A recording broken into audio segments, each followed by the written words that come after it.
Hello, আমরা সকাল সকাল বেরিয়ে গেছিলাম দক্ষিণেশ্বর স্টেশনে। এবার দক্ষিণেশ্বর স্টেশন থেকে আমরা ট্রেন ধরে নিয়েছিলাম, যেটা হচ্ছে আমাদের কাঞ্চনজঙ্ঘা এক্সপ্রেস ছিল।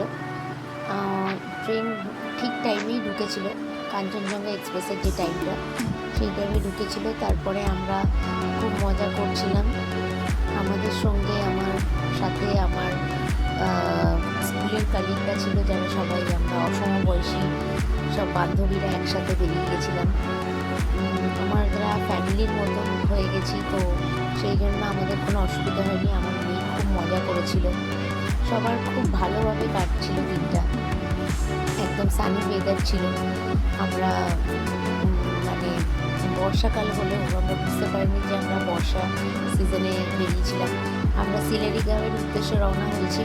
কাঞ্চনজঙ্ঘা এক্সপ্রেসে আমরা ছিলাম তখন, এবং কাঞ্চনজঙ্ঘা এক্সপ্রেস যে টাইমে ছাড়ার কথা শিয়ালদা থেকে, সেই টাইমেই ছেড়েছিল। অতি কষ্টে আমরা টিকিট পেয়েছিলাম, তাই আমাদের খুবই মজা হচ্ছিল যে আমাদের সেই বহু প্রতীক্ষিত দিনটা চলে এসেছিলো। আমার মেয়েও খুব হ্যাপি ছিল সেদিনকে, খুব খুশি ছিল। এবং এইভাবে আমরা ডে ওয়ানটা কাটালাম। ডে ওয়ানটা ট্রেনেই আপনাদের কেটে যাবে, কারণ যখন আপনাদের নামাবে তখন সন্ধে আমাদের 6:30 টাইম ছিল। তারপর যখন সন্ধ্যাবেলা আমরা নামলাম, আমাদের ওখানে একটা বাজে খবর পেয়েছিলাম যে আমাদের এনজেপিতে একটা স্ট্রাইক হয়েছে, তাই আমাদের টোটো করে আমাদের গাড়ি অবধি আসতে হয়েছিল, কারণ গাড়িওয়ালাকে ওখানে অ্যালাউ করছিল না। এই যে আমরা গাড়ির মধ্যে তারপর উঠে গেলাম। গাড়িওয়ালাও বেশ মজা করে গাড়ি চালাতে চালাতে অন্ধকারের মধ্যে নির্জন পথ দিয়ে আমাদের নিয়ে যাচ্ছিল। কিন্তু হ্যাঁ, খুবই রিস্কি ছিল, কারণ বর্ষাকাল এবং তার আগে অলরেডি তিস্তার সাইড দিয়ে রাস্তা ব্লক ছিল। তো গাড়িওয়ালা আমাদের লাভার রাস্তা দিয়ে নিয়ে যায়, এবং রাত্রেবেলা ছিল, তাই জন্য আমরাও একটু ভয় ছিলাম। কিন্তু ভগবানের আশীর্বাদে আমরা কোনো রকম বৃষ্টি পাইনি, এবং সকল বয়স্ক ভদ্রমহিলারাই আমরা ছিল আমার সাথে। আমার মেয়ে আর আমি মানে সবচেয়ে ছোট বয়সী ছিলাম, কিন্তু তাও ভগবানের আশীর্বাদে আমরা সেই প্রতীক্ষিত জায়গায় পৌঁছে গেছিলাম। এটা হচ্ছে পরের দিন সকালবেলা। আমরা অলরেডি সিলেরিগাঁওতে তখন ঢুকে গেছি। এটি আরেকটি হোমস্টে আমাদের অপোজিট দিকে। যখন সকালবেলা আমি ভিডিওটা করছিলাম তখন চারিদিকে মেঘ ছিল, কিন্তু মেঘের মধ্যেও পাহাড়ের যে একটা মনোরম দৃশ্য, একটা মনোরম হাতছানি, সেটা উপভোগ করাও মানে একটা আলাদা এক্সপিরিয়েন্স। এইটা আমাদের হোমস্টে ছিল। এই হোমস্টেটায় আমাদের দুটো রুম ছিল, আমাদের দুটো রুম লেগেছিল, কারণ আমরা টোটাল বড় 4 জন ছিলাম। আর আমার মেয়ে আমার সাথেই ছিল, আমাদের সাথেই ছিল। ও খুব মজা করেছে এই কদিন বৃষ্টির মধ্যে গান করা, মজা করা। এবং একটা জিনিস বলে রাখি, আমাদের হোমস্টেতে পার হেড পড়েছিল 800 টাকা করে উইথ ফুডিং। আমাদের 800 টাকা করে পড়েছিল। এটা হচ্ছে কাফল হোমস্টে। এরপরেই যে এটা হচ্ছে আমাদের ডাইনিং স্পেসে বসে আমরা সমস্ত রকম খাবার দাবার এখানেই দিয়ে দিত। আর এরপর আমাদের পরের দিনকে সকালবেলা আমাদের বেরোনোর ছিল। এটা সেই পরের দিন সকালের ভিডিও, মানে বেরোনো মানে লোকাল সাইট সিন। তো 800 টাকা পার হেড উইথ ফুডিং, মানে 4 বেলার খাওয়া দাওয়া সব মিলে, উইথ বেড টি, মানে রাত্রেবেলার ডিনারে শেষ হবে। সকালবেলা ব্রেকফাস্টে ব্রেড টি থাকবে, তার সাথে বিস্কিট। তারপরে ব্রেকফাস্ট থাকবে, তারপরে আপনার লাঞ্চ থাকবে। লাঞ্চ যেরকম ভাত হয়, ভাত ডাল যা যা দেওয়া হয় সমস্ত কিছু থাকবে, তরকারি। চিকেন তো অবশ্যই থাকে ওদের, একদিন চিকেন থাকে, আমরা একদিন মাছও খেয়েছিলাম, একদিন ডিম খেয়েছিলাম। আর তার সাথে আপনার রাত্রেবেলা রুটি থাকে বেশিরভাগ সময়, তার সাথে চিকেন থাকে। এই যে আমরা সেকেন্ড ডে 2, মানে যেদিনকে গেছি তার পরের দিনকে আমরা সকালবেলা সবাই রেডি হয়ে গেছি লোকাল সাইট সিনের জন্য। এখানে সিলেরিগাঁওটা একটি ছোট্ট গ্রাম, কালিম্পংয়ের সাইডে, খুব সুন্দর জায়গা। কেউ চাইলে এখানে এসেও জাস্ট বসে থেকে এদিক ওদিক হাঁটাচলা করেও টাইম কাটাতে পারে। কিন্তু আমার সাথে যারা গেছিলেন তারা যথেষ্ট বয়স্ক, দেখেই বুঝতে পারছেন, এবং তাদের মানে আর কোনোদিনও এখানে আসা এভাবে হবে কি না সেটাই হচ্ছে কথা। তাই জন্য আমরা ভেবেছিলাম যে আমরা গাড়ি করে আশপাশে, যেমন লাভার দিকে আমরা গেছিলাম, আমরা লাভা মনস্ট্রি গেছিলাম। এই যে আমার মেয়ে এবং তার পেছনে সব দিদারা আস্তে আস্তে এগিয়ে চলেছে গাড়ির দিকে। এই যে আমাদের এটা হচ্ছে বেরোনোর রাস্তা, মানে এই যে সামনে দেখতে পাচ্ছেন ওটা হচ্ছে আমাদের গাড়ি দাঁড়িয়েছিল, এটা আমাদের বেরোনোর রাস্তা। কি সুন্দর বাঁশ দিয়ে সাঁকো করা, ওখানে পাহাড়ি একটি ছোট্ট বাচ্চা আমার মেয়ের সাথে খুব আনন্দ করেছিল। এটা হচ্ছে টুয়ার্ডস লাভা মনাস্ট্রি একটা ছোট্ট একটা দোকানে আমরা দাঁড়িয়েছিলাম চা পান করার জন্য। এরপর আমরা লাভার দিকে রওনা হই, লাভা মনাস্ট্রির দিকে। রাস্তা খুব সুন্দর ছিল, খুব ভালোভাবে আমাদের কেটেছে, আমাদের খুব ভালো সময় কেটেছে এই সমস্ত দিনগুলোতে। আর তার সাথে লাভা মনাস্ট্রিতে ঢুকতে কোনো রকম কোনো ফেয়ার লাগে না, এটি লাভা মনাস্ট্রির এন্ট্রান্স।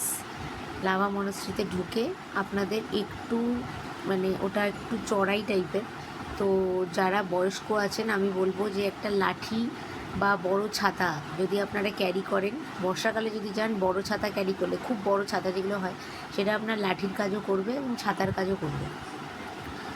একটু চড়াই টাইপের রাস্তাটা, তো ওই জন্য হয়তো আপনাদের একটু কষ্ট হলেও হতে পারে। আর একটু হাঁটা পথ আছে এন্ট্রান্স থেকে লাভা মনাস্ট্রি। আশপাশের দৃশ্য তো অতি মনোরম, সেটি দেখতে দেখতে আমরা সবাই মিলে লাভা মনাস্ট্রির দিকে এগিয়ে যাচ্ছিলাম। যেটি লাভা মনাস্ট্রির সামনে। লাভা মনাস্ট্রিতে এই যে যাওয়ার পথ সমস্ত কিছু বিভিন্ন রকম অনেক রকমের ফুল আপনারা দেখতে পাবেন এখানে, বিভিন্ন রকমের ফুল আপনারা দেখতে পাবেন, আপনাদের খুব ভালো লাগবে। লাভা মনাস্ট্রির প্রাকৃতিক দৃশ্য অসাধারণ, জাস্ট অসাধারণ। আর এরপরে এই যে এটি হচ্ছে লাভা মনাস্ট্রি, খুব সুন্দর এবং শান্ত নির্জন পরিবেশ। কিছুক্ষণ এসে বসে থাকার জন্য খুব ভালো, মানে আপনার মনটা মানে কাম হয়ে যাবে। মানে এইটা হচ্ছে লাভার একটা পার্ক আছে, ওই পার্ক।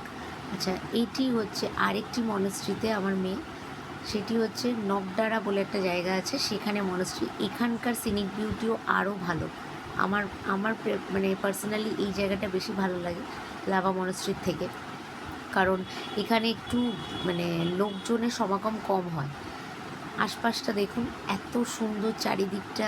তখন একটু মেঘ করেছিল বৃষ্টি হওয়ার আগের মুহূর্ত, কিন্তু আমরা বৃষ্টি পাইনি, আমরা মেঘের ওপর দিয়ে মানে ছিলাম বলতে গেলে। এত সুন্দর দৃশ্য, প্রাকৃতিক দৃশ্য, মানে মনটা জাস্ট ভরে যাবে আপনার।